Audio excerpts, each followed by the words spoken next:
All right, you guys, obviously we're looking at Stranger Things, the VR experience today on the PlayStation VR.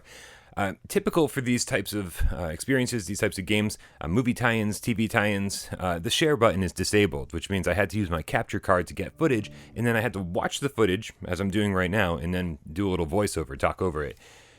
Stranger Things is obviously a phenomenal show. I loved all of Season 1 and really loved Season 2. So I was curious to see what they were going to do with this. The fact that it's free is awesome because, I mean, it's a promotional tool. They're trying to promote their show. It's like putting up a billboard and spending tens of thousands of dollars on an ad campaign. Except for their ad campaign, they made a VR experience. So these things should be free, in my opinion. Now, I'm obviously struggling with the Move controller here. It's very strange. It uses two Move controllers, and I mean, maybe unnecessarily so, but it's weird on the title screen, and it does correct itself by the time you get to the actual game. It's showing you some directions here which are pretty unnecessary because you do some click turning and you teleport, I think, twice in the entire game, and you pick up a phone. There's very little to do, which is kind of perfect for a VR experience. There's no real need to go crazy. How long's this stuff been going on? Right here, you can hear some audio from the TV series, and it sort of just seems mashed together. It's like they just took some random things to remind you what the series is about. They smashed them together. They made you sit in darkness with some specks of dust around while you listen to it. Strange way to start.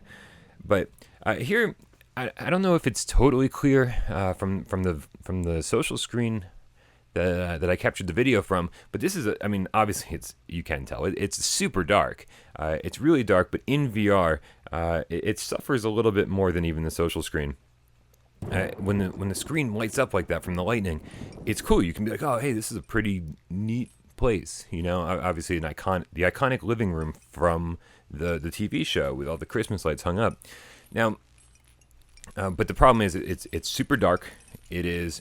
There's almost no ambient lighting, and the resolution's pretty low. And you get the screen door effect from the PlayStation VR headset. So you add all that stuff together, and you have like a really, really blurry, dark. It's a little messy, and for being such a small environment, I find it hard to believe that they couldn't have upped the resolution, or at least added some ambient lighting, just enough. You can see in the background there that swinging light. It really adds to the effect. So just a touch of ambient lighting would have made this whole game look so much better. So there we go. We teleported over there close to the kitchen, and then we have to teleport over here to the phone that's ringing, and that's pretty much the extent of the gameplay. They could have taken all the control away from you, and it still would have been fine because there's nothing you can do. You have to listen. He's here. Turn around. Behind you. Yeah, so of course, anytime in VR somebody says, turn around, look behind you, the last thing you want to do is look behind you because there's going to be something there. And I got to say, like, even with the low-res visuals in the extreme darkness of this experience, it's still pretty freaky to see this monster, know that you can't do anything about it. You can't teleport away. You can't fight back. And he's just going to do that, and there's nothing you can do about it. And it's a pretty decent jump scare, and also it actually sets up the tension pretty well. Early on you probably saw I was following with my flashlight a monster that was walking on the other side of the wall.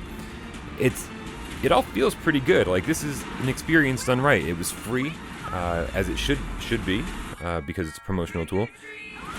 And it was kind of nifty, right? It's kind of something you could actually show someone who's never played VR before because it doesn't really require any knowledge of video game controls. You can stumble through, and it's not like you're gonna die before you're forced to.